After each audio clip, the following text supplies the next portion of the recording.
చీకటి మలుపుల్లో చిరుదీపాలు 5వ భాగం. 4వ భాగంలో శ్యాము హరి పెళ్ళి శంకర్ దగ్గరుండి జరిపిస్తాడు. తర్వాత 10 రోజుల వరకు శంకర్ కనిపించకపోతే అతను ఇంటికి వెళ్ళి జ్వరంతో పడి ఉండడం చూసి సానుభూతి చూపిస్తుంది మహేశ్వరి. ఇక ఒకసారి హరి శ్యాము మహేశ్వరిని కలవడానికి వస్తారు. కథ కొనసాగుతుంది. ఆదినారాయణరావు గారి గురించి అడిగి శ్యామును బాధ పెట్టడం ఇష్టం లేకపోయినా అడగకుండా ఉండలేకపోయాను. పైగా శంకర్ గురించి తెలుసుకోవాల్సింది. ఒకసారి మీ ఇంటికి వెళ్ళాను. ఇల్లు తాళం వేసింది. రాము స్కూల్కు కూడా వెళ్ళాను. రాము స్కూల్కే రావటం లేదట. అసలు విషయం నీకైనా తెలుసా? బాధగా నిట్టూర్చింది శ్యాము. హరిని భర్తగా పొందినందుకు ఒక విధంగా అదృష్టవంతురాలనైనా మరో విధంగా దురదృష్టవంతురాలనే మహి. మా వివాహం సంగతి తెలియగానే నాన్న అన్నయ్యను వెతికి పట్టుకొని నానా దుర్భాషలు ఆడి ఆ చెంప ఈ చెంప వాయించాడట కూడా. గాయపడిన హృదయంతో వెంటనే ఊరు విడిచి మా సొంత ఊరికి వెళ్ళిపోయారట. వెళ్తూ వెళ్తూ నా బిడ్డ చచ్చిపోయింది అంటూ పూర్తి చెయ్యలేక వెక్కి వెక్కి ఏడ్చింది శ్యాము. నా కళ్ళల్లోనూ నీళ్లు తిరిగాయి. ఊరుకో ఊరుకో అన్నాను తల మీద నిమురుతూ. నా కోసం అన్నయ్య కూడా నాన్నకు దూరమయ్యాడు. నాన్న ప్రేమను వాత్సల్యాన్ని కోల్పోయినందుకు అన్నయ్య ఎంతో కృంగిపోతున్నాడు. ఒకరోజు నన్ను చూడ్డానికి వచ్చి ఈ విషయాలన్నీ చెప్పాడన్నయ్య. అప్పుడు వాడు అప్పుడే జీవం పోసుకొని లేచిన శవంలా కనిపించాడు. ఆరోగ్యం బాగున్నట్లు లేదని కనీసం ఆ ఒక్కరోజైనా ఇక్కడ ఉండమని నేను ఆయన కూడా బ్రతిమాలాం. అన్నయ్య మనసు బాగాలేదు. స్థిమితం లేని వాడిలా ఊగుతూ వెళ్ళిపోయాడు. మా పెదనాన్న అన్నయ్య చిన్నతనంలోనే పోయారు. నాన్నలోనే అన్నయ్య తన తండ్రిని చూసుకునేవాడు. నాన్నైనా అన్నయ్యను స్వంత కొడుకు కంటే ఎక్కువగా ప్రేమించేవాడు. నిజానికి అమ్మా నాన్నల ఎడపాటు నాకంటే అన్నయ్యనే ఎక్కువ బాధిస్తోంది అంది శ్యాము. మీ అన్నయ్య ఆరోగ్యం బాగాలేని మాట నిజమే అంటూ శంకర్ సంగతి చెప్పాను. అలాగా? అయితే అంత జ్వరంలో ఎక్కడికి వెళ్ళుంటాడు? ఊరికి వెళ్ళాడు. అన్నయ్య విషయం ఎలా తెలుసుకోవడం? అంది కంగారుగా శ్యాము. మీ అన్నయ్య పేపర్ బాయ్గా పనిచేస్తున్నారు. ఆ ఏజెంట్ని కనుక్కుంటే తెలుస్తుంది అన్నాను. అంత బాధలోనూ కూడా పక్కున నవ్వింది శ్యాము. ఎందుకలా నవ్వుతావు అన్నాను తెల్లబోయి. లేకపోతే వాడు పేపర్ బాయ్గా పనిచేయటమేమిటి? ఏ మిత్రశ్రేష్ఠుడినో ఉద్ధరించడానికి ఆ అవతారం ఎత్తి ఉంటాడు. నేను నోరు తెరుచుకుని ఉండిపోయాను.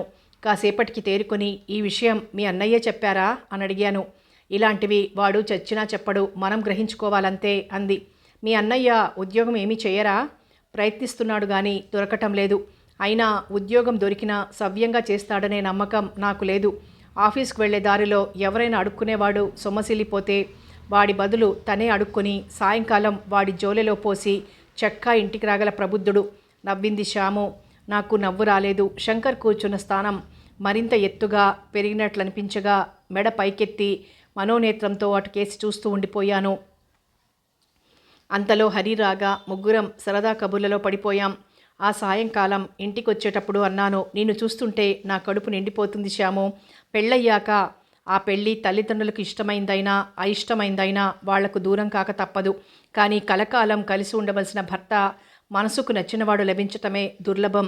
ఆ అదృష్టం నిన్ను వరించింది. మీ ఇద్దరూ ఇలాగే కళకళలాడుతూ అందరికీ కనుల విందు చెయ్యాలి. మహి, నీ ఆనందం నీ ఆకాంక్ష నీవే గాని నా గురించి పట్టించుకోవేం అంది శ్యాము నిష్ఠూరంగా. నాకు ఆశ్చర్యం వేసింది. ఏమిటి అని అడిగాను. నన్ను నా సౌఖ్యాన్ని చూసి నువ్వు ఆనందిస్తున్నావు. నేనెప్పుడూ ఇలాగే ఉండాలని ఆకాంక్షిస్తున్నావు. మంచిదే. కానీ నేను నీలో ఏం చూసి సంతోషించను? ఏం, నేనంత వికారంగా ఉన్నానా? నవ్వుతూ అడిగాను. అవును, సౌభాగ్యం లేని స్త్రీ ఎన్ని అందాలున్నా వికారంగానే ఉంటుంది. బాగుంది, వికారంగా ఉంటారని విధవలందరికీ వివాహాలు చేయటం మొదలెడితే అంటూ నవ్వాను ఎగతాళిగా. తొలి చిగురులు వేస్తున్న లేత రెమ్మకు చీడపట్టిన ముదురు కొమ్మకు తేడా లేదు మహి. నేనేమీ అనలేదు. నా మాట విను. నీకు పెళ్ళయిందని నువ్వు విధవని అందరూ అనుకోగా విన్నదే గాని నీకు దానికి సంబంధించిన జ్ఞాపకాలు కానీ అనుభూతులు కానీ ఏమీ లేవు. అలాంటప్పుడు ఈ బలవంతపు బ్రహ్మచర్యం ఎందుకు? ముఖ్యంగా నీ భవిష్యత్తు గురించి ఒక్కసారి ఆలోచించు. భర్త అంటే కేవలం భరించేవాడే కాదు, శరీరంలో మనసులో సగభాగం ఆక్రమించుకొని నీవే తానుగా జీవించే స్నేహితుడు, ఆత్మీయుడు. మీ నాన్నగారి తర్వాత అలాంటి ఆత్మీయుడు నీకు చాలా అవసరం. నీకు ఎంత ప్రాణం ఇచ్చే స్నేహితులు ఉన్నా వాళ్ళ స్వంత జీవితాలు, స్వంత సమస్యలు వాళ్లకుంటాయి. నీ జీవితాన్ని తన జీవితంగా జీవించేవాడు భర్త ఒక్కడే. స్త్రీ వైవాహిక జీవితంలో తప్ప సుఖంగా శాంతిగా జీవించడం అసాధ్యమా? అసాధ్యమని నేను ఖచ్చితంగా చెప్పలేను, కానీ మన దేశ సాంఘిక పరిస్థితుల దృష్ట్యా స్త్రీకైనా పురుషుడికైనా జీవిత భాగస్వామి అనే ఓ ఆలంబన అవసరం. నీవు గొప్ప విద్యావంతురాలనో లేక సంపన్నుల ఇంట పుట్టిన ఏకైక పుత్రికవో అయి ఉంటే నీవన్నట్లు భర్త అనే ఆలంబన లేకున్నా ఒక విధంగా సుఖంగా జీవించేదానివేమో. కానీ అర్థమైంది శ్యాము అన్నాను బాధగా. నన్ను అపార్థం చేసుకోకు మహి. నీకు అన్నం పెట్టడానికి నీకు భర్త కావాలని నేను అనడం లేదు. మనుషుల తోడు ఎంతున్నా మనసుకు తోడు లేకుంటే ఆ జీవితం నరకప్రాయమే. నువ్వు అదృష్టవంతురాలివైతే నిన్ను నీవు ప్రేమించేదానికన్నా ఎక్కువగా నిన్ను ప్రేమించే భర్త లభించవచ్చు. అప్పుడు జీవితం కలల పంట అవుతుంది. నేను నీ విషయంలో కోరుకుంటున్నది అలాంటి తోడునే, అలాంటి జీవితాన్నే అంది బాధగా. శ్యాము అంటూ శ్యాము చేతుల్లో ముఖం దాచుకున్నాను. ఈ మధ్యే ఒక దురదృష్టకరమైన సంఘటన జరిగిపోయింది. ఆదినారాయణరావు గారితో మేము ముందుగానే కొంత మొత్తం తీసుకున్నందువల్ల ఆ మొత్తం ఇంకా తీరనందువల్ల మా ఇల్లు మరొకరికి అద్దెకు ఇవ్వలేకపోయాం. కానీ ఆ ఆలోచన మళ్ళీ రాకుండా మా ఇల్లు ఒక అర్ధరాత్రి వేళ వర్షానికి సగభాగం కూలిపోయింది. మరునాడు ఉదయం ఆ చుట్టుపక్కల వాళ్ళు కబురు తెచ్చారు. ఆ కబురు విని నాన్న కూడా ఆ ఇంటిలాగే కూలిపోయారు. మనిషి జీవితం అంత చిత్రమైంది మరోటి లేదేమో. శ్యాము పెళ్లి కావటమేమిటి, అది భరించలేక ఆదినారాయణరావు గారు ఊరు వదిలిపోవటమేమిటి, ఆ ఇల్లు కూలిపోవటమేమిటి, నిజానికి ఆ కుటుంబాన్ని రక్షించడానికే శ్యాము అలా కులాంతర వివాహం చేసుకున్నదేమో అనిపించింది. ఏది ఏమైనా వాళ్ల కుటుంబం వరకు మంచే జరిగినా మాకు మాత్రం అది అసనిపాతమే అయింది. జలప్రళయంలో తలెత్తుకుని మిగిలిన ఒకే ఒక చెట్టు మీద ఆశ్రయం దొరికింది అనుకున్న పక్షి ఆ చెట్టు కూడా కూలిపోతుంటే ఎలాంటి భయానకమైన అనుభూతికి లోనవుతుందో మేము అలాంటి అనుభూతికే లోనయ్యాం. మా జీవితానికి మిగిలిన ఒకే ఒక్క ఆధారం అలా కూలిపోగా నిస్సహాయ సముద్రంలో కొట్టుకుపోసాగాం. అలాంటి పరిస్థితిలో నేను ఏదైనా జీవనాధారాన్ని వెతుక్కోవటం తప్పనిసరి అయింది. తెలిసిన పెద్ద మనుషులకు 4-5గురికి నాన్న మాటగా చెప్పాను, ఎక్కడైనా చిన్న ఉద్యోగ అవకాశం ఉంటే నన్ను గుర్తుపెట్టుకోమని. వాళ్లల్లో ఒకరిద్దరు ఏవో ప్రయత్నాలు కూడా చేశారు. ఆ రోజు సాయంకాలం సిటీ బస్లోంచి దిగుతుండగా బస్ ఎక్కడానికి వచ్చిన శంకర్ ఎదురుపడ్డాడు. అతన్ని చూడగానే నాకెంతో సంతోషం అనిపించింది. నన్ను చూసిన శంకర్ బస్ ఎక్కడం మానుకొని నాతో పాటే యువతలకొచ్చాడు. శంకర్ని చూసి సంతోషపడ్డానే గాని చొరవగా పలకరించలేకపోయాను. ఆనాటి అతను చూపు గుర్తొచ్చి మౌనం వహించాను. అతను చిన్నగా నవ్వుతూ, ఆ రోజు ఆ స్థితిలో వదిలి వెళ్ళారు కదా, మరి నేను బ్రతికి ఉన్నానా లేదా అన్నది మీరెప్పుడూ గుర్తు చేసుకున్నట్టు లేదు అన్నాడు. మిమ్మల్ని గుర్తు చేసుకొని క్షణం లేదు అనాలనిపించింది, కానీ అనలేకపోయాను. చూస్తుంటే నేను బ్రతికి ఇలా మీ ఎదుట పడటం మీకు చాలా కష్టంగా ఉన్నట్లుంది అన్నాడు నొచ్చుకుంటూ. ఏం మాటలవి అన్నాను. నేను అన్న ఆ తేరుకు కాబోలు శంకర్ విచిత్రంగా నా ముఖంలోకి చూశాడు. అతని ముఖంలో కొంటెతనం మాయమై ప్రశాంతత చోటు చేసుకుంది. గుండీలు సర్దుకుంటూ, ఆ మర్నాడు మీరొచ్చారని మంగమ్మ చెప్పింది. నా ఆరోగ్యం గురించి ఆదుర్దాగా వచ్చిన మీకు కనిపించకుండా పోయినందుకు నేను చాలా బాధపడ్డాను అన్నాడు. కళ్ళు వాల్చుకుని అన్నాను, అంత అనారోగ్యంలో ఎక్కడికి వెళ్ళారు? అలా వెళ్ళినందుకు ఇంత బాధపడే వాళ్ళు ఉంటారని తెలుసుంటే అసలు గడప దాటి వెళ్ళుండేవాళ్నే కాదు. నా తల మరీ వంగిపోయింది. 1 నిమిషం తర్వాత అడిగాడు, ఇంతకు ఎక్కడికి వెళ్ళొస్తున్నారు? శ్యాము దగ్గర నుండా? లేదు, ఈరోజు ఒక ప్రైవేట్ ఫామ్లో ఇంటర్వ్యూ జరిగింది. ఒక పెద్ద మనిషి ద్వారా ఆ ఇంటర్వ్యూకి వెళ్ళాను. ఫలితం ఏమైందో తెలుసుకుందామని ఇప్పుడు ఆయన ఇంటికి వెళ్ళొస్తున్నాను. ఆ ఫర్మ్ పేరు చెప్పాను. మరి ఆయన ఏమన్నారు? ఏమంటారు, నాకు పెద్దగా క్వాలిఫికేషన్స్ లేవు. ఆయన పలుకుబడితో మిగిలిన క్యాండిడేట్స్ను కాదనుకున్నా అన్ని విధాల అందరికంటే ఎక్కువ క్వాలిఫికేషన్స్ ఉన్న క్యాండిడేట్ ఎవరో ఉన్నారట. అతన్ని కాదని ఇవ్వడానికి ఎట్టి పరిస్థితుల్లోనూ వీల్లేదట. అది ఉమ్మడి ఫర్మ్. ఈయనకు కావలసిన డైరెక్టర్ అంగీకరించిన మిగిలిన డైరెక్టర్సు ఊరుకోరుగా నిస్పృహగా అన్నాను. ఎవరో ఆ క్యాండిడేటు సైంధవుడులా మీకు అడ్డుపడినట్లున్నాడు భుజాలు ఎగరేస్తూ అన్నాడు శంకర్. పోనీలేండి, అతడైనా ఉద్యోగ అవసరం ఉండే వచ్చుంటాడు కదా. అఫ్కోర్స్, అయితే ఆ జాబ్ మీకు రానట్లేనా? దాదాపు అంతే. అయితే మళ్ళీ ఒక చిన్న ఆశ పెట్టారు. ఏవైనా కారణాల వల్ల ఆ క్యాండిడేట్ ఈ అవకాశాన్ని వదులుకున్నట్లయితే అది తప్పకుండా నాకే వస్తుంది. కానీ వచ్చిన ఉద్యోగ అవకాశాన్ని వదులుకునే మూర్ఖులు ఈ కాలంలో ఎవరుంటారు? నిరాశగా అన్నాను. మీకు తెలియదేమో, మూర్ఖులు ఏ కాలంలోనైనా ఉంటూనే ఉంటారు. ఇద్దరం నవ్వుకున్నాం. అయితే ఉద్యోగం మీకు చాలా అవసరమన్నమాట అడగలేక అడిగాడు శంకర్ ఇబ్బందిగా నవ్వుతూ. మా ఇల్లు పడిపోయిన విషయం మీకు తెలుసనుకుంటాను. దాన్ని ఇప్పట్లో బాగు చేయించలేం. సగం కూలిపోయిన ఇంట్లో ఎవరు అద్దెకు దిగుతారు? శంకర్ ముఖం నల్లబడిపోయింది. కానీ క్షణంలో తేరుకొని నవ్వుతూ, పోనీలేండి, ఇప్పుడు మీకు రాబోయే జాబ్ చాలా మంచిది. అదొస్తే 6 నెలలు తిరిగేసరికల్లా మీరు ఇల్లు రిపేర్ చేసుకోవచ్చు అన్నాడు. అప్పుడే ఆ ఉద్యోగం నాకే వచ్చినట్టు మాట్లాడుతున్నారే? నేను నవ్వుతూ అన్నాను. బాగుంది, మీకు కాకపోతే నాకు వస్తుందా? ఆ తర్వాత అతని దగ్గర సెలవు తీసుకుని వచ్చేశాను. వారం రోజుల తర్వాత మళ్ళీ లైబ్రరీలో కనిపించాడు శంకర్. మై గాడ్, మిమ్మల్ని పట్టుకోవడానికి నా తాతలు దిగొచ్చారన్నాడు నన్ను చూడగానే. అతని మాటల ధోరణికి నేను మౌనంగా తలవంచుకున్నాను. ఐ మీన్, మిమ్మల్ని దొరికించుకునేసరికి. నేను కళ్ళెత్తి చూశాను. అతను తప్పు చేసిన వాడిలా తల గోక్కుంటున్నాడు. నేను నవ్వుతూ, పోనీలేండి, నా కారణాన మీ తాతలు దిగొచ్చి మీకు దర్శనమిచ్చారు అన్నాను. అఫ్కోర్స్. లైబ్రరీలో మాట్లాడడం బాగుండదని ఇద్దరం బయటకు వచ్చేశాం. మీతో నాకు పని పడుతుంటుంది కానీ మీకు నాతో పని పడటం విచిత్రంగా ఉంది అన్నాను. బాగుంది, శ్యాము పెళ్లి చేయించిన దానికి బదులుగా నాకు మీరొక పని చేసి పెట్టాలన్న విషయం మీరు మర్చిపోయినట్లున్నారు అన్నాడు నిష్ఠూరంగా శంకర్. బెదిరిపోతూ అన్నాను. అదేదో త్వరగా చెప్పేయండి. ఆ విషయం గుర్తొచ్చినప్పుడల్లా ఆ పనేదో నేను చేయగలనో లేదో, మీ రుణం తీర్చుకుంటానో లేదోనని భయంగా ఉంటుంది. నేను ఆ రోజే చెప్పాను, ఆ పని మీరు చేయలేనిదేమీ కాదని అన్నాడు శంకర్. మీరు అడగాలని ముందే నిర్ణయించుకున్నది నేను చేయగలిగింది అయితే ఇంకా ఆలస్యం ఎందుకు? చెప్పేసేయండి. ఆకలన్నది మనకు ఉంది, అన్నం తినాలి, తినగలము అని మనకు తెలుసు. కానీ దానికి సమయాలుంటాయిగా అన్నాడు శంకర్. అయితే మళ్ళీ వాయిదా పడిందన్నమాట. ప్రస్తుతానికి. ఇద్దరం నవ్వుకున్నాం. ఇంతకు నన్ను వెతుక్కోవడానికి గల కారణం చెప్పారు కాదు అని అడిగాను. చెబుతాను, మీకు అభ్యంతరం లేకపోతే మా ఇంటినోసారి పావనం చేయండి. ఆ విషయం ఏమిటో తెలుసుకోవాలన్న కుతూహలం అతని కోరికకు అభ్యంతరం తెలపనివ్వలేదు. దారిలో స్వీట్ స్టాల్ దగ్గర ఆగి స్వీట్ కొన్నాడు శంకర్. ఇంటికి వెళ్ళాక నా చేతికి స్వీట్ అందిస్తూ అడిగాడు, ఉద్యోగం ఎలా ఉంది? నేను ఉలిక్కి పడ్డాను. ఆ ఉద్యోగం నాకే వచ్చిందని మీకెలా తెలుసు? భుజాలు ఎగరేస్తూ, నాకు జ్ఞాననేత్రం ఉంది అన్నాడు. అబ్బా చెబుదురు అన్నాను ఆతృతగా. ఆ సైంధవుడు నా స్నేహితుడే. అంతకంటే మంచి ఆఫర్ వస్తే వెళ్ళిపోయాడు. అలాగా, పోనీలేండి, చాలా మంచి విషయం చెప్పారు. అతనెందుకు ఈ ఉద్యోగ అవకాశాన్ని వదులుకున్నాడో పాపమని దిగులు పడిపోతున్నాను. ఇంతకు ఉద్యోగం ఎలా ఉంది?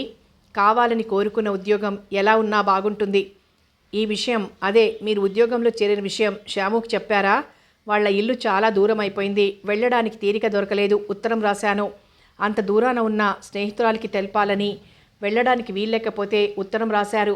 మరి నేను మాత్రం ఇంత దగ్గరున్నా నాకు తెలపాలని మీకు ఆలోచన రాలేదు. ఎంత అన్యాయం! ఇందులో అన్యాయం ఏముంది? శ్యాముకు నేను తెలిపేదాకా తెలీదు. మీరేమో నాకంటే ముందే తెలుసుకోగలరు. శంకర్ పక్కున నవ్వాడు. మాటలు మీ దగ్గరే నేర్చుకోవాలి అన్నాడు. కావచ్చు, నేనేమో మీ దగ్గర నేర్చుకున్నాను. శంకర్ ఉత్సాహంగా ఏదో అనబోయి ఎందుకు ఆగిపోయాడు. కాఫీ తెస్తానంటూ గదిలోంచి బయటికి వెళ్ళాడు. బాబ్గారు ఉన్నారా అంటూ హాల్లోంచి మంగమ్మ కంఠం వినిపించింది. అంటూ హాల్లోకి వచ్చినట్లున్నాడు శంకర్. మొన్న మొక్కలకు నీళ్లు పోద్దామని వచ్చాను బాబుగారు. మీ ఊరి నుంచి ఎవరో పెద్ద ఆయన వచ్చిండు. అలాగా, ఏం చెప్పాడు? మంగమ్మ కిసుక్కు నవ్వుతూ, ఆవిడెవరో అమ్మాయి గారు ఉండారంట, మీ చెల్లి చూడాలంట అంది. ఓహో, మీరు రాగానే చెప్పమన్నారు. మీరెంటనే ఊరెళ్ళాలంట. అలాగే చెప్పావుగా, ఇక వెళ్ళు అన్నాడు శంకర్ విసుగ్గా. ఈ రోజుచ్చిన అమ్మాయి గారు ఎవరు బాబుగారు? కుతూహలంగా అడిగింది మంగమ్మ. ఎవరైతే నీకెందుకని ఆ రోజే చెప్పానా? మంగమ్మ మళ్ళీ నవ్వుతూ, అమ్మాయి గారు శానా బాగుండారండి. మీరు ఊరెళ్ళరనుకుంటా. ఎందుకు అనుకుంటున్నావు అలా? ఎందుకంటే మన అమ్మాయి గారు. చాలే వెళ్ళు, నీ ఊహాగానాలు నువ్వును చిరాగ్గా అన్నాడు శంకర్. ముసురులో చిక్కుపడ్డ పక్షిపిల్ల రెక్కల్లా నా గుండెలు కొట్టుకున్నాయి. భయమో బిడియమో అర్థం కాని అనుభూతి అణువణువునా వ్యాపించి రక్తం వేగంగా ప్రవహించసాగింది. ఇకక్కడ ఒక్క క్షణం కూడా ఉండాలనిపించలేదు. ముఖ్యంగా శంకర్కు ముఖం చూపించలేననిపించింది. మెల్లగా లేచి గది బయటకొచ్చాను. హాల్లో మంగమ్మ కనిపించలేదు. బహుశా పెరట్లో ఉందేమో. శంకర్ వంటగదిలో ఉన్నట్లుగా వంటగదిలోంచి శబ్దాలు వినవచ్చాయి.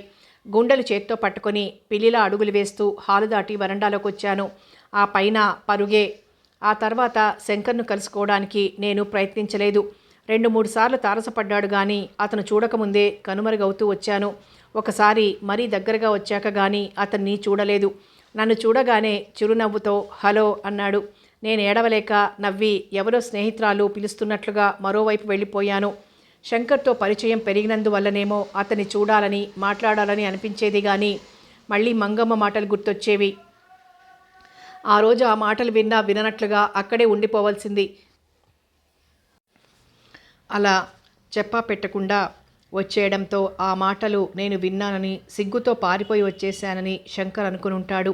శంకర్ అలా అనుకున్నాడన్న మాట గుర్తొస్తే చాలు చిచి సిగ్గుతో కుచించుకుపోతాను. ఇలాంటి పరిస్థితుల్లో శంకర్ను కలుసుకోవాలనిపించటం లేదు. నెల రోజులు గడిచిపోయాయి. ఆ రోజు ఆదివారం. యథాప్రకారం సాయంకాలం లైబ్రరీలోకి వెళ్ళి కూర్చున్నాను. ఏదో పుస్తకం చూస్తుండగా ఎవరో నన్ను గమనిస్తున్నట్లు అనిపించి తలెత్తి చూశాను. శంకర్. నేను చూడగానే శంకర్ చాలా శ్రద్ధగా చుట్టూ పరికించి చూడసాగాడు. ఎవరి కోసం చూస్తున్నారు? ఆశ్చర్యంగా అడిగాను. మీ స్నేహితురాలు ఎవరైనా ఉన్నారేమోనని అన్నాడు సీరియస్గా. నేను గతుక్కుమన్నాను. అంటే ఆ రోజు నేను స్నేహితురాలు పిలుస్తున్నట్లుగా వెళ్ళడం నాటకమన్న విషయం శంకర్ పసిగట్టాడన్నమాట. ఎవరూ లేర్లేండి అన్నాను. హమ్మయ్య అన్నాడు. అతను ఆ హమ్మయ్య అన్న తీరుకు నాకు నవ్వొచ్చింది. లైబ్రరీలో అయితే దొరుకుతారని వచ్చాను, కానీ ఇక్కడ మాట్లాడడం బాగుండదు. మీకు అభ్యంతరం లేకపోతే ఓసారి బయటికి వస్తే ఒక్క మాట మాట్లాడి వెళ్ళిపోతాను అన్నాడు. శంకర్ మాటల్లో వినిపించిన నిష్ఠూరం నన్ను బయటకు నడిపించింది. బయటకు వచ్చాక ఏమీ లేదు, రేపు శ్యాము బర్త్డే అట. మీరు మధ్యాహ్నం లీవ్ పెట్టి శ్యాము ఇంటికి వెళ్తే బాగుంటుందట. నిన్న వెళ్ళినప్పుడు ఈ విషయం మీకు చెప్పమని శ్యాము చెప్పింది. దానికి తెలీదు మన మధ్య అని ఆపేశాడు. నేను చివరి మాట విననట్లుగా మౌనంగా తలూపాను. శంకర్ వెళ్ళిపోయాడు. నేను ఉద్యోగం చేస్తున్నాను. ఈరోజు కాకపోయినా ఫస్ట్కైనా డబ్బు చేతికొస్తుంది అన్న ధీమాతో శ్యాముకో చీర, జాకెట్, వెండి కుంకుమ భరిణ తీసుకుని మర్నాడు వాళ్ళ ఇంటికి వెళ్ళాను. నేను తీసుకువెళ్ళిన వస్తువుల్ని చూసి గట్టిగా కసిరింది శ్యాము. నీ పెళ్ళికి కూడా నేనేమీ ఇవ్వలేకపోయాను, దయచేసి అడ్డు చెప్పకు అంటూ నవ్వాను. శ్యాముకు చీర ఇవ్వడానికి కుంకుమ పెట్టబోగా వాళ్ళ అత్తగారు నన్ను వారించి తనే అందుకునిచ్చారు. శ్యాము జాలిగా చూసింది నాకేసి. నిజమే, నేను విధవను. ఎంత ప్రాణ స్నేహితురాలినైనా శ్యాము నుదుట బొట్టు పెట్టే యోగ్యత నాకు లేదు. నా మనసు చివుక్కుమంది. ఆ తర్వాత అంది శ్యాము, ఈ ముత్యమంత కుంకుమ జీవితానికి ఎంత విలువైందో అవసరమైందో ఇప్పటికైనా గుర్తించు. రాలిపోయిన కుంకుమ చేతికి ఎలా వస్తుంది శ్యాము? అది నీ చేతుల్లోనే ఉంది. సాయంకాలం ట్రేలో టీ కెటిల్, కప్పులు, సాసర్లు పెట్టి నా చేతికి అందించి పైన డాబా మీదకి తీసుకెళ్ళు, క్షణంలో చీర మార్చుకుని వస్తాను అంది శ్యాము. హుషారుగా డాబా పైకి వెళ్ళిన నేను గతుక్కుమన్నాను. చిరుగాలికి ఉంగరాల జుట్టు అలల్లా తేలిపోతుండగా పిట్టగోడననుకుని నిలబడి ఉన్నాడు శంకర్. కళ్ళు వాలిపోయి కాళ్ళు బరువెక్కగా అక్కడే నిలబడిపోయాను. అక్కడే నిలబడ్డారేం అన్నాడు. నన్ను చూసి భయపడ్డారేం అన్న అర్థం ధ్వనించింది. రోషంగా ముందుకు నడిచి డాబా మధ్యలో వేసిన కుర్చీల దగ్గరగా వచ్చి టీపాయ్ మీద ట్రేలో పెట్టాను. నాకేం భయం లేదు, నేనేం సిగ్గుపడడం లేదని నిరూపించుకోవాలని. ఎప్పుడొచ్చారు? కూర్చోండి అన్నాను. శంకర్ వచ్చి కుర్చీలో కూర్చుంటూ మీరు కూర్చోండి అన్నాడు. 2 క్షణాలు తటపటాయించి కూర్చున్నాను. మర్యాద కోసమని అతనికి టీ కలపడం ప్రారంభించాను. డాబా 2 అంతస్తుల పైన ఉండడం వల్ల గాలి గొడవ తప్ప మరే శబ్దము లేదు. హఠాత్తుగా అన్నాడు శంకర్, మీ మౌనం చూస్తుంటే మన మధ్య పెద్ద గొడవ జరిగినట్లుంది. అదేదో నాకు గుర్తుకు రావడం లేదు. పోనీ మీరైనా చెప్పండి. టీ కలుపుతున్న నా చేయి వణకడం ప్రారంభించింది. టీ కప్పులో చక్కెర కరిగిస్తున్న స్పూన్ గడగడలాడసాగింది. శంకర్ నవ్వాడు కాబోలు. చాలు అంటూ కప్పందుకున్నాడు. ఏదైనా మాట్లాడండి అన్నాడు. నా మౌనం మరీ అసహ్యంగా ఉందనిపించింది. అతను మర్చిపోయిన దాన్ని కూడా ఎత్తి చూపిస్తున్నట్లుగా ఉందనిపించింది. మీరైనా మాట్లాడొచ్చు కదా అన్నాను డాబా మెట్లకేసి చూస్తూ. శ్యాము ఇంకా రావడం లేదు. మాట్లాడుతున్నది నేనేనా? నేను మాత్రం ఊరుకున్నానా? వింటున్నానుగా. ఇద్దరం నవ్వుకున్నాం. నాలో పేరుకున్న బెరుకు కరిగిపోయినట్లుగా అయింది. 2 క్షణాల తర్వాత అన్నాడు, మహేశ్వరి గారు, ఈరోజు నేను ఒక యజ్ఞం ప్రారంభించదలిచాను. మంచిదే, శుభకార్యమే కదా అన్నాను నవ్వు బిగబడుతూ. మంచిదే, కానీ యజ్ఞం భగ్నమవుతుందేమోనని భయంగా ఉంది. ఆ భయం అక్కర్లేదులేండి, యజ్ఞం భగ్నం చేయడానికి ఇప్పుడు రాక్షసులు లేరుగా నవ్వాను. అఫ్కోర్స్ దేవతలైనా అనుకూలించాలిగా. యజ్ఞఫలాన్ని కాలదన్నే దేవతలు ఎవరుంటారు? అయితే మహేశ్వరి గారు, ఈ టీలో సగం, ఈ టీ ఇద్దరం పంచుకుందాం నా చేతిలోని కప్పు చూపిస్తూ అన్నాడు. చటుక్కున లేచి వెళ్ళి పిట్టగోడ దగ్గర నిలబడ్డాను. శంకర్ కూడా లేచొచ్చి నా వెనక నిలబడ్డాడు. మీకు అభ్యంతరమా? వణికే స్వరంతో అడిగాడు. ఆ టీ చల్లారిపోయింది, రుచి ఉండదు, మెల్లగా అనగలిగాను. అని మీరు భ్రమపడుతున్నారు. రూపం, రుచి, రంగు కలది, భ్రమకు అవకాశం లేదు. అయితే టీ, జీవితం ఒకటేనంటారా? ప్రశ్నించాడు శంకర్ నా ఎదుటికొచ్చి. నేను తల వంచుకున్నాను. బాహ్యంగా కాకపోవచ్చు, కానీ పంచుకోవడం అన్న విషయంలో సామ్యం ఉందిగా. సరే, రుచి లేదన్నారు. రుచి విషయంలో నాకే అభ్యంతరమూ లేదు. ఆ విషయం మీరు ఈ విషయం ప్రస్తావించడంలోనే తెలుస్తోంది. అయితే అయితే అభ్యంతరం మీదేనా? శంకర్ స్వరం వణికింది. నాకేం చెప్పాలో తోచలేదు. ఆలోచిస్తూ నిలబడిపోయాను. గాలికి ఎగిరే జుట్టును కసిగా వెనక్కి తోసుకుంటూ అడిగాడు, పోనీ ఇది చెప్పండి, అభ్యంతరం వివాహ విషయంలోనా, నా విషయంలోనా? నన్ను చెప్పలేని నీరసం ఆవహించింది. నిలబడలేని అసక్తతతో పిట్టగోడ మీద బరువు వేసి ఒరిగి నిలబడ్డాను. శంకర్ ప్రశ్నకు నా దగ్గర సమాధానం లేదు.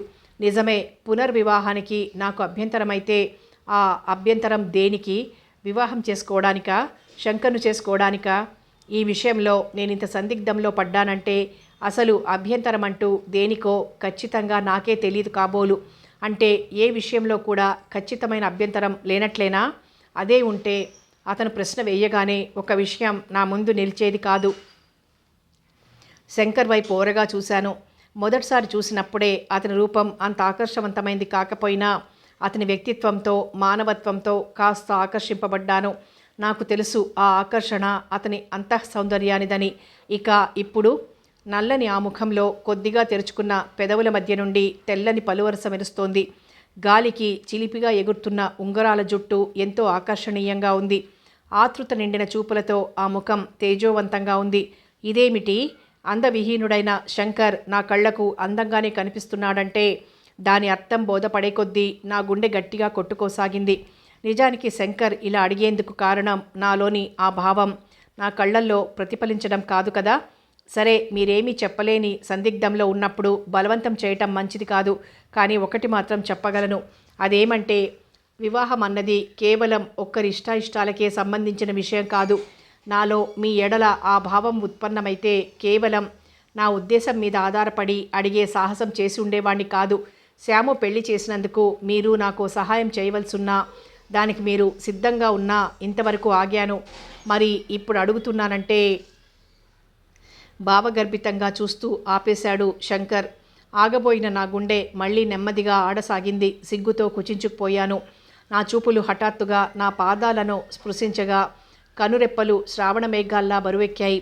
బహుశా నా ముఖం అస్తమిస్తున్న ఆ సూర్యునిలా ఎర్రబడి ఉండొచ్చు. ఆ స్థితిలో మరో నిమిషం ఉంటే సిగ్గు బరువుతో నేలబడిపోతాననిపించింది. కానీ నన్ను ఆ ఆపదలోంచి రక్షిస్తున్నట్లుగా శ్యాము వచ్చింది. అరే, అన్నయ్య ఎప్పుడొచ్చాడు? అంది ముసిముసిగా నవ్వుతూ. దాని నవ్వు చూడగా నాకు అనుమానం వచ్చింది.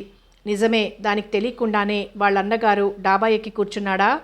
ఇప్పుడే వచ్చాను మహేశ్వర్ గారు, ఇక్కడి నుంచి సీనరీ చక్కగా కనిపిస్తుందంటే చూస్తున్నాను అన్నాడు శంకర్ కుర్చీల దగ్గరికి వెళ్తూ. కిసుక్కును నవ్వుతూ, కనిపించిందా? అంది శ్యాము. ఏది, మధ్యలో నువ్వు వచ్చావుగా? నవ్వాడు శంకర్. వాళ్ళిద్దరూ చాటుగా సైగలు చేసుకున్నట్లు కూడా నా అనుమానం. రా, టీ తీసుకుందాం, నన్ను పిలిచింది శ్యాము. 20 రోజులు గడిచిపోయాయి. శంకర్ మళ్ళీ ఎక్కడా తారసపడలేదు. శంకర్ తారసపడకపోయినా ఆ రోజు శ్యాము ఇంటి నుండి వెళ్ళిపోతూ శంకర్ చూసిన చూపు నన్ను అనుక్షణం వెంటాడసాగింది. నేను నీకు తోడుంటాను అని ఎవ్వరూ లేని కీకారణ్యానికి తీసుకువెళ్ళి ఒంటరిగా వదిలి చెప్పకుండా వెళ్తే ఆ మిగిలిపోయిన మనిషిలోని భావం అది. శంకర్ను నేను ప్రేమించానా, ఆరాధించానా? అలా అని అతనికి చెప్పానా? చెప్పకపోయినా ఆ భావం నా కళ్ళల్లో అంత స్పష్టంగా ప్రతిఫలించిందా? అలా ప్రతిఫలించేంత గాఢంగా ఉందా నా మనసులోని ఆ భావం? ఒకటి మాత్రం నిజం, అది ప్రేమో ఆరాధనో చెప్పలేను కానీ శంకర్ అంటే అదేదో వివరించలేని ఇష్టం నాలో పేరుకుపోయి పెరిగిపోతోంది. అది అతని ఎడల ఆకర్షణో, అతని అంతర్సౌందర్యం ఎడల ఆరాధనో మరేమో. ఈ 20 రోజుల్లో మరోటి కూడా గ్రహించాను. శంకర్ ఆ రోజు అడగనంత వరకు ఆ ఇష్టమన్నది స్వరూపం లేకుండా అంతర్లీనంగా దాని ఉనికి నాకు కూడా అంతబట్టనంత గుప్తంగా ఉండిపోయింది. ఆ రోజు తర్వాత ఇదిగో ఇక్కడ నేనున్నానంటూ తల ఎత్తి నన్ను పలకరించటం ప్రారంభించింది. పగ్గాలు వేసి కాకపోయినా పలుమార్లు అది నన్ను శంకర్ వైపు ఆలోచించేలా, అతని కోసం ఆరాటపడేలా చేయసాగింది. అయితే నిజమేనా? అదే నిజమేనా? అనుభవం లేని కొత్త రకం సిగ్గేదో నన్ను ఆవహించగా కళ్ళు అరమూతలు పడేవి. మరో 10 రోజులు గడిచిపోయాయి. ఇన్నాళ్ళు అడగని శంకర్ ఇప్పుడు ఇంత చొరవగా ఎందుకు అడిగాడో నాకు అర్థమైంది. నేనొక నిర్ణయానికొచ్చాను. నా నిర్ణయం విని నాన్న మొదట ఆందోళన పడ్డా చివరికి ఆలోచనలో పడ్డారు. ఇన్నాళ్ళు లేంది ఇప్పుడు ఈ నిర్ణయానికి ఎందుకొచ్చావు మహేశ్వరి? అశక్తుడైన మీ నాన్న నిన్ను ఏకాకిగా నిరాధారంగా మిగిల్చి వెళ్ళిపోతాడనా? నేను కంగారు పడ్డాను. అదేం కాదు నాన్న, స్త్రీకి ఆధారం కేవలం భర్త మాత్రమే అనే ధోరణిలో నేను ఆలోచించడం లేదు అన్నాను. మరే ఆలోచనతో ఈ నిర్ణయానికి వచ్చావమ్మా? ఏ ఆలోచన నన్ను ఈ నిర్ణయం తీసుకోనివ్వలేదు నాన్న. అయితే అతన్ని ప్రేమించావా? తుళ్ళిపడ్డాను. బాల వితంతువును, వివాహం గురించి మాట్లాడడానికి అనర్హురాలిని. ఇక కన్నతండ్రి ఎదుట ప్రేమ గురించి అతని వ్యక్తిత్వం నాకు నచ్చింది నాన్న అన్నాను చివరికి. అతనేం చేస్తుంటాడు? మళ్ళీ తుళ్ళిపడ్డాను. అవును, శంకర్ ఏం చేస్తుంటాడు? ఏమీ లేదు, అదే చెప్పాను. మరి ఏమీ చెయ్యక బేఫికర్గా తిరిగే మనిషి వ్యక్తిత్వం ఎలా నచ్చిందంటావు? నాకెందుకో ఈ ప్రశ్న చికాకు కలిగించింది. ఇన్నేళ్ల అనుభవం ఉండి వ్యక్తిత్వానికి ఉద్యోగానికి ముడిపెట్టడం నాకు నచ్చలేదు. వ్యక్తిత్వం ఉద్యోగం వల్ల సంక్రమించేదా నాన్న? కాకపోవచ్చు, కానీ కాలాన్ని వ్యక్తం చేయగలిగే మనిషి వ్యక్తిత్వానికి నిర్వచనం ఎక్కడుంది నాన్న? అది మనిషికి మధ్య నుండే భేదం. ప్రతి మనిషి ప్రత్యేకత. అతని వ్యక్తిత్వంలోని ప్రత్యేకత ఏమిటో చెప్పగలవా? బాల వితంతువును, నా వెనుక వచ్చే ఏ ఆస్తి కానీ అంతస్తు కానీ లేవు. నన్ను కోరుకోవటంలో అతని ప్రత్యేకత కనిపించటం లేదా? అది జాలి వల్ల కావచ్చుగా. నేను వివాహం కోసం ఆరాటపడటం లేదని, అసలు సుముఖంగా లేనని అతనికి తెలుసు. అయితే అనురాగం వ్యక్తిత్వం ఎలా అవుతుంది? అనురాగానికి వివాహ రూపాన్నివ్వటానికి ఏ ప్రలోభం లేకుండానే సిద్ధపడటంలో అర్థం కావటం లేదా? నాన్న మౌనం వహించారు. కాసేపటి వరకు ఏదో ఆలోచించారు. తీగ మాకు నల్లుకునే ప్రయత్నం చేయటంలో అన్యాయం లేకపోవచ్చు, కానీ పచ్చగా బలంగా కళకళలాడే చెట్టును అల్లుకోవడానికి మోడై తనకే ఆధారం లేని మరో అశక్త వృక్షాన్ని ఆసరా చేసుకోవడానికి భేదం లేదా మహేశ్వరి? మీ భావం నాకు అర్థమైంది నాన్న. కానీ మొదటే చెప్పినట్లు నేను అతన్ని ఆధారం కోసం కానీ ఆసరా కోసం కానీ ఆశించటం లేదు. ఆ తర్వాత నేను శంకర్ గురించిన పూర్తి చరిత్ర చెప్పాను. నాన్న మౌనం అర్ధాంగీకారంగా ఉండిపోయారు. కర్రలు, కిరసనాయిలు, అగ్గిపెట్టే ఎంతకాలం ఒక చోట ఉన్నా ఏమీ కాదు. కానీ కాస్త అగ్గిపుల వెలిగించి అంటిస్తే ఇక రగులుకుంటుంది. శంకర్తో పరిచయమై ఇన్నాళ్లైనా నిర్లిప్తంగా ఉండిపోయిన మనసు అతను ఆ రోజు అలా అడిగాక అంతవరకు మనసులో దాగిన నిప్పు ఏదో రగులుకున్నట్లుగా అయింది. దానికి నాన్న అంగీకారం ఆజ్యం పోసినట్లుగా అయింది. చల్లని చిరుజల్లులా శంకర్ దర్శనం కాలేదు. ఒక నిర్ణయానికి వచ్చాక అతను కనిపించకపోవడం పెద్ద వెలితిగా అయిపోయి మనసులో ఆరాటం మొదలైంది. శనివారం సాయంకాలం శ్యాము ఇంటికి వెళ్ళాను. అబ్బా, ఇప్పటికి గుర్తొచ్చానా అంటూ మహా సంబరపడిపోయింది. ఎప్పటిలా శ్యాముతో నేను కబుర్లలో పడిపోలేకపోయాను. శంకర్ విషయం ఎలా అడగాలని ఆలోచనలో పడ్డాను. శ్యాము అడగనే అడిగింది, ఏమిటి నువ్వు చాలా పరధ్యానంగా ఉన్నావు అని. నవ్వి ఊరుకున్నాను. అది కాసేపు ఆగి అంది, అన్నయ్య గురించేనా? నేను బిత్తరపోయాను. నాకు తెలుసులే, అంత గాబరా పడకు అంది. ఏమిటి తెలుసు? మీ అన్నయ్య ఏం చెప్పారు? కంగారుగా అడిగాను. వాడేమీ చెప్పలేదు, నేనే గ్రహించాను అంది. నేను తల వంచుకున్నాను. మహి, నువ్వు చాలా గుంభనమైన మనిషివి సుమా. నేనైతే క్షణాల మీద నీకంతా చెప్పేశాను అంది నిష్ఠూరంగా. ఏం జరిగిందని చెప్పమంటావు అన్నాను. ఏమీ జరగలేదని బాధపడుతున్నావా? కొంటెగా అంది. చీపో, కసిరాను. చాలాసేపు మౌనంగా ఉండిపోయాం. ఇక ఉండబట్టలేక అడిగాను, మీ అన్నయ్య ఊళ్ళో లేరా? అది ఓరగా చూసి ముసిముసిగా నవ్వుతూ, ఈ ప్రశ్న మొదటే వేయొచ్చుగా అంది. నేనొచ్చింది అందుకు కాదుగా అన్నాను రోషంగా. మహి, ఇంకా దాచాలని ప్రయత్నించకు. నీ మనసులో మాట సంగతి ఏమైనా అన్నయ్య మనసులోని కోరిక నాకు పూర్తిగా తెలుసు. అలాంటి వాణ్ణి పోగొట్టుకునే మూర్ఖురాలివి కావని అనుకుంటున్నాను. మీ ఇద్దరి కలయికకు సంతోషించే మొదటి మనిషిని నేను. నా దగ్గర రహస్యంగా దాచాల్సిన అవసరం లేదు. ఈ మాటలతో నా ప్రేమ విషయంలో మా ఇరువురికి మధ్యనున్న అడ్డంకేదో తొలగిపోయినట్లయింది. చాలాసేపు మనసు విప్పి మాట్లాడుకున్నాం. అన్నయ్యకు ఆరోగ్యం బాగున్నట్లు లేదు. ఆ మధ్య ఒకసారి వచ్చాడు. నువ్వు తన మాట కాదన్నావని దిగులు పడుతున్నాడేమోనని అనుమానంతో మహేశ్వరి తప్ప ఇంకో పిల్ల దొరకదా ఏం అని కసిరాను. అదేం లేదు, నాకే ఏమిటో నలతాగా ఉంది అన్నాడు. ఇక తెలుసుగా, మేమెంత బలవంతం చేసినా వాడిక్కడుండడని అని చెప్పింది శ్యాము. అది విని ఇంక ఒక్క క్షణం కూడా అక్కడుండలేకపోయాను. కానీ అప్పటికే చీకట్లు ముసిరి ఉన్నందువల్ల శంకర్ ఇంటికి వెళ్లే ఉద్దేశం మార్చుకుని ఇంటి ముఖం పట్టాను. ఆదివారం ఉదయమే శంకర్ ఇంటికి బయలుదేరాను. గేట్ దగ్గరే అతను నాకెదురయ్యాడు. నన్ను చూసిన అతని ముఖంలో కోటి కాంతులు వెలిగాయి. మీరా అన్నాడు ఆశ్చర్యానందాలతో. నేను బిడియంగా తలవంచుకున్నాను. రండి అంటూ ఇంట్లోకి దారి తీశాడు. తడబడుతూ అనుసరించాను. డ్రాయింగ్ రూమ్లో కూర్చున్న తర్వాత అన్నాడు, మీరొస్తారని అనుకోలేదు. 2 క్షణాల సిగ్గు నిండిన మౌనం తర్వాత గొంతు పెగిల్చుకొని అన్నాను, రాకూడదని అనుకున్నారా? రావాలని కోరుకున్నాను కాబట్టే అలా అనుకున్నాను. జరగాలని బలంగా కోరుకున్నది జరగకపోవడం అతి సహజం గనుక. నేను ఇంతకు ముందు చాలాసార్లు వచ్చాననుకుంటాను అన్నాను. లేచి వెళ్ళి కిటికీ దగ్గర నిలబడి అవతలికి చూస్తూ అన్నాడు, ఇంతకు ముందు రావడానికి ఇప్పుడు రావడానికి తేడా లేదంటారా? నా గుండెలో గంటలు మోగిన ధ్వని వినిపించింది. అవును, అప్పుడు కేవలం ఒట్టి మహేశ్వరిని, ఇప్పుడు శంకర్ తాలూకు మహేశ్వరిని. ఎంత చక్కగా, ఎంత సూటిగా, ఎంత చొరవగా చెప్పాడు. అతని శరీరం నాకు చాలా దూరంగా ఉంది. అయితేనేం? అతని మాటలు నా చుట్టూ అల్లుకొని గాలిలో తేల్చుకు వెళ్ళి అతని కౌగిలిలో పొదివిన భావన కలిగింది. శంకర్ వైపు చూశాను. ఓరగా నిలబడి కిటికీలోంచి బయటికి చూస్తున్నాడు. ఓ పక్కగా కనిపిస్తున్న అతని బుగ్గ లోతుకు పీక్కుపోయి పెరిగిన గడ్డంతో జాలి గొలుపుతోంది. సంస్కారం లేని తల చిందరవందరగా పైకి లేచి పిచ్చుకల గూడులా ఉంది. ఇతని బాధ నా గురించేనా? ఆర్ద్రమైంది నా గుండె. లేచి వెళ్ళి అతని చేరువలో నిలబడ్డాను. అలా వెళ్ళడానికి నాకేమీ సంకోచం అనిపించలేదు. నా వైపు చూశాడు శంకర్. అతని గుండెలోని ప్రేమంతా కరిగి కళ్ళలోకి వచ్చినట్లుగా తడితో తళతళలాడుతున్నాయవి. మహేశ్వరి, జీవితమంతా ఆర్తిగా ఎదురు చూసిన ఆ క్షణం అనుభవంలోకి వచ్చిన అనుభూతి నిండిన పిలుపు అది. పిలుపుతో పాటు సగం పైకి లేచిన అతని చేతులు చూసి నా కళ్ళు అరమోడ్పులయ్యాయి. చాలాసేపటికి కళ్ళు తెరిచిన నాకు నీరసంగా క్రిందికి వాలిపోయిన చేతులు కనిపించాయి. చాలాసేపు నిస్త్రాణంగా మౌనంగా నిలబడిపోయాడు శంకర్. అతనేదో మాట్లాడతాడని, ఆ మాటలు నా గుండెల్లో మధుర స్వరాలు మోగిస్తాయని అనుకున్న నాకు కాస్త నిరాశ కలిగింది. నేను వితంతువును అన్న ఒక్క విషయం మర్చిపోతే ఇరువురం మనసులు కలుపుకొని కలిసి ముందుకు నడవాలనే నిర్ణయానికి వచ్చిన ఈ క్షణాలు ఎంత మధురమైనవి. ఈ శుభ సందర్భంలో శంకర్ నోటి వెంట తీయని మాటలు వినాలని మనసు ఎంత ఆరాటపడుతోంది. ఈ మౌనంలో ఏదో అపశృతి వినిపిస్తోంది. ఇదేదో మాటలు రాని మౌనంలా కాక చెప్పవలసిందేదో చెప్పలేని మౌనంలా అనిపిస్తోంది.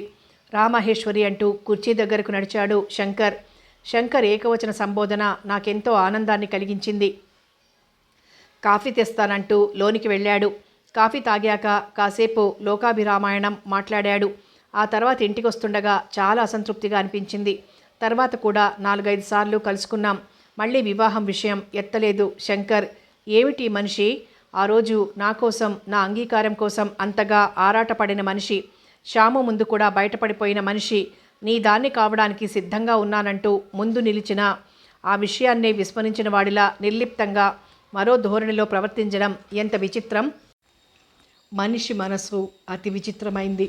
ఒక నిర్ణయానికంటూ రానంత వరకు దాని మానాన అది ఉంటుంది. వచ్చాక ఇక అదేదో పూర్తి చేసేదాకా ఊపిరాడనివ్వదు.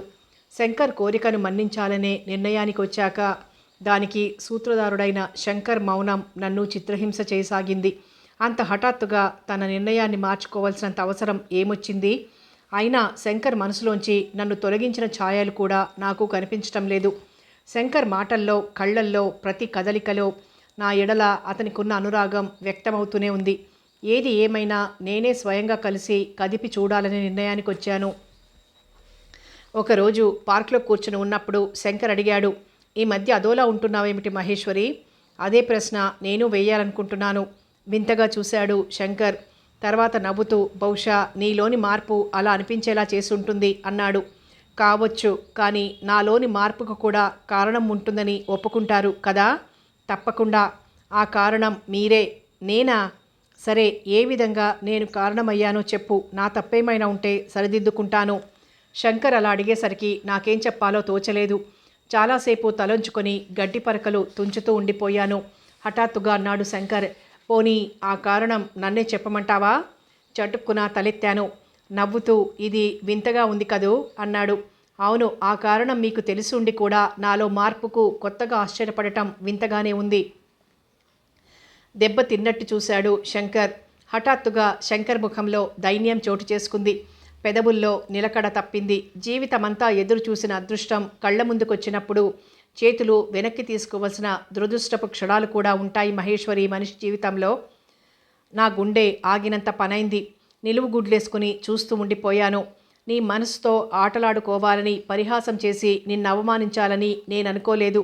మాణిక్యం అమూల్యమైంది. అయినా విధివశాత్తు అందుబాటులోకి వచ్చినా దాన్ని అందుకునే అర్హత, అదృష్టం కూడా ఉండాలి.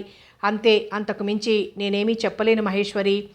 ఎర్ర జీరలు నిండిన కళ్ళను గట్టిగా మూసుకున్నాడు శంకర్. అతని ముఖంలోని భావాలు, అతని మాటల్లోని నిజాయితీని స్పష్టంగా బయటపెడుతుంటే నేను మరేం మాట్లాడగలను? జ్ఞానం రావడంతో పాటు గాయపడిన హృదయాన్ని అతి ప్రయత్నం మీద బాగు చేసుకోగా అదే క్షణంలోనే తూట్లు పొడిచినట్లుగా అయింది నా పరిస్థితి. మా మనసుల్లో లాగే ఆకాశంలో మేఘాలు కమ్ముకోగా మౌనంగా లేచొచ్చేశాం.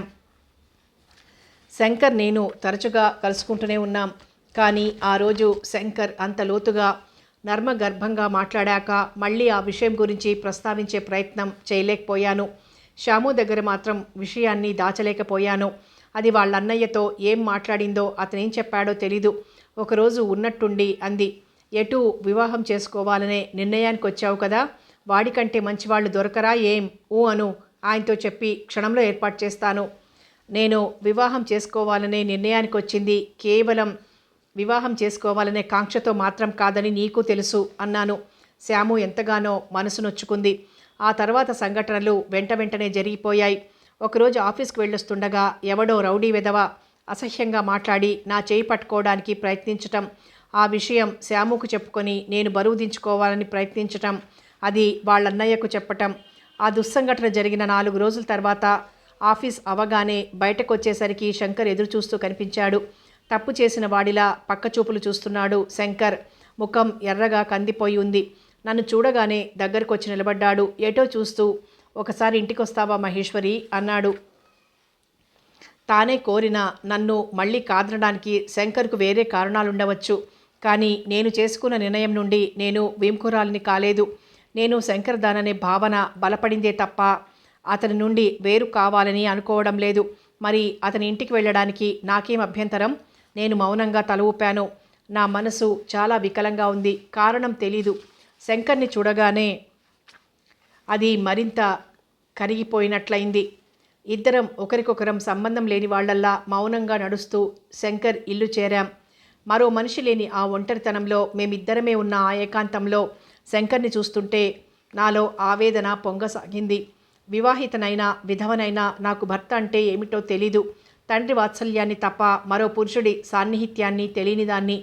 ప్రేమ పొంగారే కబుర్లు చెప్పుకోకపోయినా శంకర్ తన హృదయంలో చోటిచ్చి మౌన భాషతోనే ప్రేమ అంటే ఏమిటో చెవి చూపించాడు. శంకర్ ప్రేమ అనే మధుర స్పర్శతో నా హృదయం పులకాంకితమైంది. అంతలోనే ఆ అనుభూతి శాశ్వతం కాదనే ఊహ నన్ను నలిపేస్తున్న తరుణంలోనే ఆ దుస్సంఘటన జరగటం. ఈ ఆత్మీయుడైన పురుషుడి ముందు నాలోని వేదన పరిచి సేద తీరాలని, అతని ప్రేమపూరిత అనునయంతో తృప్తి పొందాలని ఏమిటేమిటో అనిపించింది. కానీ నువ్వు నాకక్కర్లేదు అనే ఈ భావన నిస్సహాయత్వంతో ఎన్నడూ లేని విధంగా నాలో దుఃఖం వెల్లువలైంది. నాకు తెలియకుండానే కళ్ళు వర్షిస్తుంటే వెక్కి వెక్కి ఏడుపు సాగాను. నా ఎదురుగా నిలబడ్డ శంకర్ నా ముఖంలోకి చూశాడు. తను చేసిన తప్పుకు నేను శిక్ష అనుభవిస్తున్నట్లుగా అతని ముఖం పశ్చాత్తాపం లాంటి దానితో మలినమైంది. నా దుఃఖం భరించలేని వాడిలా అతని పెదవులు బాధతో అదరసాగాయి. కళ్లల్లో ప్రేమానురాగాలు, పశ్చాత్తాపం కలబోసుకోగా మహీ అంటూ చేతులు చాపాడు. ఆశ్చర్యంతో నా కళ్ళు పెద్దవయ్యాయి. దుఃఖం మర్చిపోయి విభ్రమంగా చూశాను. ఆహ్వానించే చూపులతో చాపిన చేతులు, అనురాగంతో సంపూర్ణ అధికారంతో పిలిచిన పిలుపు. ఆనందపు పారవస్యంతో మేను తూలిపోగా శంకర్ చేతుల్లో వాలిపోయాను. నన్ను తన గుండెలకు హత్తుకొని మహీ మహీ అంటూ కలలోలా కలవరించాడు శంకర్. శంకర్ పెదవులు మాటిమాటికి నా శిరస్సును స్పృశించాయి. వెన్నెల్లో నిలబడి మల్లెల స్నానం చేసిన అనుభూతితో కళ్ళు అరమోడ్పులు కాగా శంకర్ ప్రేమ పరిష్వంగంలో పూలచెండులా ఒదిగిపోయాను. మనిషి జీవితకాలం 100 ఏళ్లు కావచ్చు.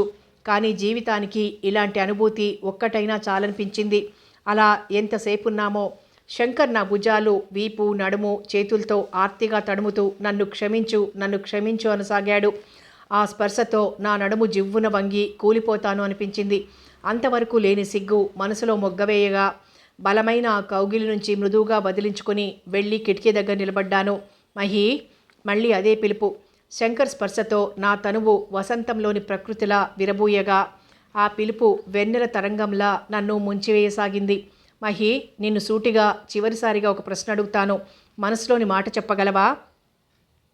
ఏమిటన్నట్లుగా చూశాను. చాలాసేపు నా ముఖంలోకి చూస్తూ ఉండిపోయాడు శంకర్.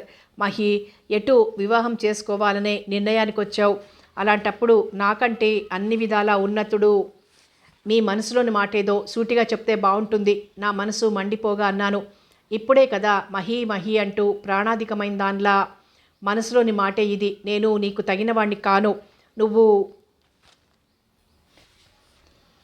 చూడండి, మిమ్మల్ని పెళ్లాడి తీరమని నేను బలవంతం చేయటం లేదు. మీరు దాని నుండి తప్పించుకోవాలని చేసే ప్రయత్నం చాలా అనవసరమైంది. మహేశ్వరి, నీకెలా చెప్పాలో నాకు అర్థం కావటం లేదు. నేను నువ్వంటే ఇష్టం లేక నీ నుండి తప్పుకోవాలనుకోవడం లేదు. అది నిన్నెలా నమ్మించాలో తెలియటం లేదు. సరే విను, ఈ జన్మకు నేను పెళ్ళంటూ చేసుకుంటే అది నిన్నే.